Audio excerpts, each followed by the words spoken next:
আসসালামু আলাইকুম রহমতুল্লাহ। আশা করি প্রিয় শিক্ষার্থীরা সকলেই ভালো আছেন এবং আজকে আমরা যারা ন্যাশনাল ইউনিভার্সিটি ভর্তি পরীক্ষার জন্য যারা প্রস্তুতি নিচ্ছেন এবং পরীক্ষার সামনে তাদের জন্য সাধারণ জ্ঞান ক্লাস এবং সাধারণ জ্ঞান ক্লাসে আমরা জাস্ট দেখবো যে কোনগুলো ইম্পর্টেন্ট, শুধু গুরুত্বপূর্ণগুলোই আমরা পড়বো। ঠিক আছে, তো দেখেন প্রথমত এখানে আমাদের যে প্রশ্নগুলো দেওয়া আছে, যেমন বাংলাদেশের আয়তন কত বর্গ কিলোমিটার? অ্যান্সার হবে 1,47,570 বর্গ কিলোমিটার।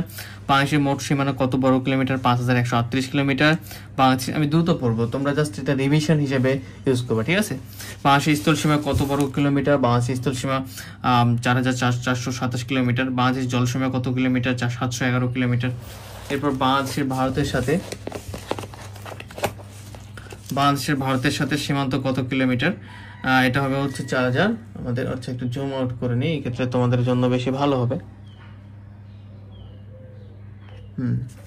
ওকে, তোমরা খুব সুন্দরভাবে দেখতে পাচ্ছ। বাংলাদেশ মিয়ানমারের সাথে সীমান্ত কত কিলোমিটার? 271 কিলোমিটার। বিশ্ব জনসংখ্যা বাংলাদেশের অবস্থান কততম? 8তম। তোমরা এটা রিভিশন হিসেবে ব্যবহার করবা। বাংলাদেশের আঞ্চলিক সমুদ্র সীমা কত নটিক্যাল মাইল? 12 nautical mile. বাংলাদেশের অর্থ সীমা কত nautical mile? 200 nautical mile. Okay, বাংলাদেশের স্বাধীনতা দিবস কবে পালিত হয়? 26শে মার্চ। বাংলাদেশের বিজয় দিবস কবে পালিত হয়? 16 ডিসেম্বর।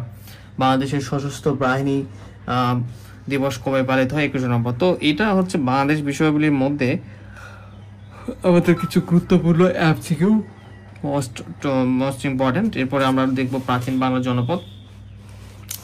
দেখো যেখানে হচ্ছে বাংলাদেশ প্রাচীন পূর্ণ নগর কোথায় অবস্থিত? মহাস্থানগড়। বাংলাদেশের প্রাচীনতম নগরী ঐতিহাসিক স্থান কোনটি? মহাস্থানগড়। ওকে, ফাইন। এবার বাংলার প্রাচীনতম জায়গা কোনটি? পুরন্দর। বাংলা ভাষার জন্ম হয়েছে কোন শতকে? 8ম নবম। মহাস্থানগড় কোন নদীর তীরে অবস্থিত? করতোয়া। চর্যাপদ রচনা করা হয় কোন আমলে? পাল আমলে। সরি, এখন আমরা দেখবো আমাদের বাকি যে এক্সাম্পল গুলো এমসি গুলো রয়েছে সেগুলো।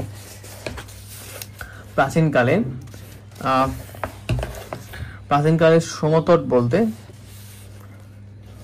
দেখতে পাচ্ছ, প্রাচীনকালের সমতট বলতে বাংলাদেশের কোন অংশকে বোঝাতো? নোয়াখালী ও কুমিল্লা। রাজশাহীর উত্তরাংশ, বগুড়ার পশ্চিমাংশ, রংপুর ও দিনাজপুর কিছু অংশ নিয়ে গঠিত কোন ভূমি? বরেন্দ্র ভূমি। রাইট।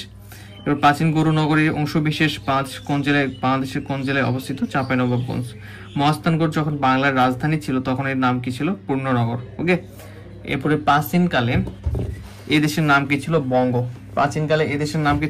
বঙ্গ। বাংলার আদি জনগোষ্ঠী কোন ভাষাভাষী ছিল? অস্ট্রিক। প্রাচীন পূর্ণনগরের বর্তমান নাম কি? মহাস্থানগড়। বরেন্দ্র বলতে কোন এলাকাকে বোঝাতো? উত্তরবঙ্গ।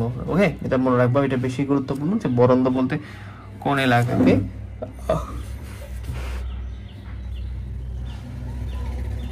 মৌর্য ও পুণ্ড্রবন্ধের বংশের রাজধানী কোথায় ছিল? মহাস্থানগড়ে।